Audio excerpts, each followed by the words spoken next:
Hi hello, പുതിയൊരു വീഡിയോയിലേക്ക് എല്ലാ കൂട്ടുകാർക്കും സ്വാഗതം.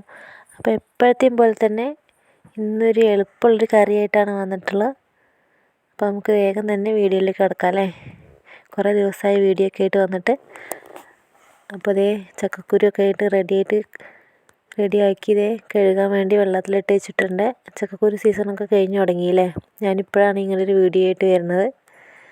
അപ്പോൾ നമുക്ക് അതിൻ്റെ കൂടെ വേണ്ടത് ഉണക്കപ്പയറാണ്. വെള്ളപ്പയർ, വൻപയർ എന്നൊക്കെ പറയും. ഞങ്ങളുടെ വെള്ളപ്പയർ എന്നാണ് പറയാറ്. പിന്നെ നമ്മളെ നാട്ടിലൊക്കെ ഈ പാലക്കാട് ഭാഗത്തൊക്കെ ഇതുപോലെ തേങ്ങ അരയ്ക്കാത്ത കറികൾക്കൊക്കെ പുളി എന്നാണ് പറയുക. ചക്കക്കുരു പുളി, അല്ലെങ്കിൽ വെള്ളപ്പയർ പുളി, വെണ്ടയ്ക്കപ്പുളി, അങ്ങനെയൊക്കെയാണ് കേട്ടോ നമ്മൾ പറയുക.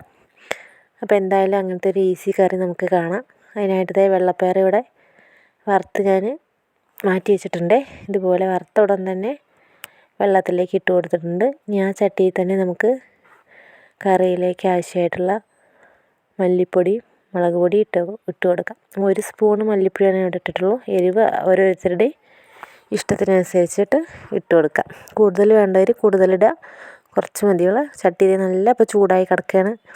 വേഗം തന്നെ ഇളക്കാൻ ശ്രമിക്കണേ, അല്ലെങ്കിൽ നമ്മൾ പൊടികളൊക്കെ കരിഞ്ഞു പോകും. പൊടികൾ ഇവിടെ റെഡിയായിട്ട് വന്നിട്ടുണ്ട്. നമുക്ക് വേഗം തന്നെ സ്റ്റൗ ഓഫ് ചെയ്താൽ ഇനി ചൂടിലിരുന്ന് ഒന്നും കൂടെ ആവും. അപ്പോഴേക്കും കുക്കറിലേക്ക് നമുക്ക് കല്ലൊക്കെ ഉണ്ടെങ്കിൽ കല്ലൊക്കെ കഴുകി വൃത്തിയാക്കി വെച്ചാൽ വറുത്ത് വെച്ചിരിക്കുന്ന പയർ ഇട്ട് കൊടുക്കുക. പയർ തന്നെ ആദ്യം ഇട്ട് കൊടുക്കുക.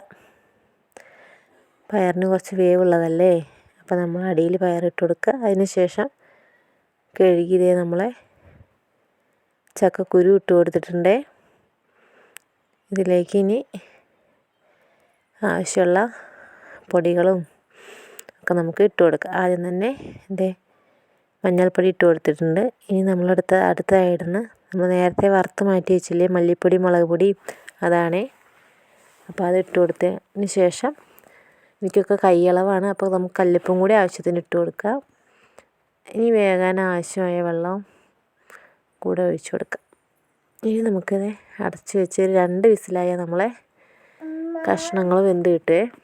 കഷ്ണത്തിന് മുകളിലായിട്ട് വെള്ളം നിൽക്കണേ, എന്നാലാണ് വെന്ത് വരുമ്പോഴേക്കും നമ്മളെ കറികളൊക്കെ പാകത്തിന് വെള്ളം ഉണ്ടാവുള്ളൂ. 2 വിസിൽ മാത്രം മതി. അപ്പോഴേക്കും നമുക്ക് പുളിയും കൂടെ, കുറച്ച് പുളി മാത്രമേ ഞാൻ ഉപയോഗിക്കുന്നുള്ളൂ. വെള്ളത്തിലിട്ട് വെച്ചിട്ടുണ്ട്. 2 വിസിലായി ഞാൻ ഗ്യാസ് ഓഫ് ചെയ്തിരുന്നു. നമ്മൾ ചക്കക്കുരു വെന്ത് വന്നിട്ടുണ്ട്. ഇതേപോലെ കയ്യിൽ വെച്ചൊന്ന് ഉടച്ചു കൊടുക്കണേ. കറിക്ക് ഒരു കൊഴുപ്പ് കിട്ടാൻ വേണ്ടിയിട്ടാണ്. ചക്കക്കുരു ഒന്ന് ഉടഞ്ഞ് കിടക്കുമ്പോഴാണ് കറിക്ക് നല്ല ടേസ്റ്റ് കിട്ടുള്ളൂ. ഈ തക്കാളി ഓപ്ഷനിലാണ്, വേണ്ടവർക്ക് അത് ചേർക്കാം. പക്ഷെ തക്കാളി ഈ കറി പുളി എന്നൊക്കെ പറയുമ്പോൾ നമ്മളൊരു 1-2 ദിവസം കേടാകാതെയൊക്കെ ഇരിക്കും. അതിന് തക്കാളി നമ്മൾ ചേർത്ത് കൊടുക്കുകയാണെങ്കിൽ കറി പെട്ടെന്ന് കേടായി പോകും. അതുകൊണ്ടാണ് തക്കാളി ഞാൻ ചേർക്കാത്തത്. പുളി ഞാനിവിടെ പിഴിഞ്ഞൊഴിച്ചിട്ടുണ്ട്. അത് കാണിക്കാൻ വിട്ടുപോയതാണ്. അപ്പോൾ നമ്മൾ പുളി ആവശ്യത്തിനുള്ള വെള്ളം വയ്ക്കുക. നമുക്ക് എത്രയാണോ ചാറിന് ആവശ്യമെങ്കിൽ അത്ര വെള്ളം ഒഴിച്ചു കൊടുക്കാം. അപ്പോൾ കറി ഞാൻ തിളച്ച് വന്നിട്ടുണ്ട്. ഒന്ന് ഇളക്കി കൊടുത്ത് നമുക്ക് തീ ഒന്ന് താഴ്ത്തി വെച്ചിട്ട് പുളിയൊക്കെ ഒന്ന് കഷ്ണത്തിൽ പിടിച്ച് കിട്ടാനായിട്ട് വെയിറ്റ് ചെയ്യാം. അപ്പോൾ ഞാൻ ഇവിടെ അടച്ചു കൊടുത്തിട്ട് തീ ഒന്ന് താഴ്ത്തി വെച്ചിട്ടുണ്ട്. കുറച്ച് നേരം കഴിഞ്ഞ് കറിയൊക്കെ തിളച്ച് വന്നിട്ടുണ്ട്. ഇനി നമുക്ക് താളിക്കും കൂടി ചെയ്ത് നമുക്ക് കറി റെഡിയായി. ചട്ടി അടുപ്പത്ത് വെച്ച് കൊടുത്തിട്ടുണ്ട്. ചട്ടി ചൂടായി വന്നപ്പോൾ ആവശ്യത്തിനുള്ള എണ്ണയും ഒഴിച്ചു കൊടുത്തിട്ടുണ്ട്. ഇനി എണ്ണ ചൂടായിട്ട് വരുമ്പോൾ നമുക്ക് കുറച്ച് കടുകും കൂടെ ഇട്ട് കൊടുക്കാം. കടുക് ഇട്ട് കൊടുത്ത് കടുക് ഒന്ന് പൊട്ടി വരുമ്പോൾ നമ്മൾ എന്തിടും, അതിലേക്ക് ചെറിയുള്ളി, അരിഞ്ഞു വെച്ചിരുന്ന ചെറിയുള്ളിയും കറിവേപ്പിലയും ഉണക്കമുളകും ഇടണം. എൻ്റെ അടുത്തിപ്പോൾ ഉണക്കമുളക് ഇല്ലാത്തത് കൊണ്ടാണ് ഞാൻ അത് ഇട്ടിട്ടില്ല. ഉള്ളവർ അതുതന്നെ യൂസ് ചെയ്യാൻ ശ്രമിക്കണേ. അപ്പോൾ ഞാനിപ്പോൾ ഈ പറഞ്ഞൊന്നും ഇട്ട് കൊടുത്തിട്ടില്ല, കടുക് പൊട്ടി വരുന്നേ ഉള്ളൂ. കടുക്, അപ്പോൾ ചെറിയുള്ളി, കറിവേപ്പില ഇട്ട് കൊടുത്ത് ഉണക്കമുളക് മസ്റ്റായിട്ട് ഇടാൻ ശ്രദ്ധിക്കണേ. ഈ കറിയുടെ കൂടെ നമുക്ക് വേറെ ഒന്നും വേണ്ട, വെറും ചോറും ഈ കറിയും. ഇനിയിപ്പോൾ നമുക്ക് ഉപ്പേരിയോ മീൻ വറുത്തൊന്നും വേണമെന്നില്ല. ഒരു ഉണക്കമീൻ വറുത്തായാലും അല്ലെങ്കിൽ പപ്പടം കാച്ചിയതായാലും മതി. നല്ല ടേസ്റ്റാണ്. ഈ ഉച്ച സമയത്തൊക്കെ വിശന്നിരിക്കുമ്പോൾ ഈ ഒരു കറി കിട്ടി ചോറുണ്ണാന്നുള്ളത് കേട്ടോ. അപ്പോൾ ഈ ഉള്ളി നല്ലപോലെ ബ്രൗൺ ആയിട്ട് വരണം, ഡാർക്ക് കളറാവണം. കുറച്ചൊന്നും വഴണ്ട പോരാ, നല്ലപോലെ മൂപ്പിച്ചിട്ട് തന്നെ വേണം നമ്മൾ കറിയിലേക്ക് ഇട്ട് കൊടുക്കാനായിട്ട്. അപ്പോൾ അത് ഇളക്കി കൊടുത്തുകൊണ്ടിരിക്കുക.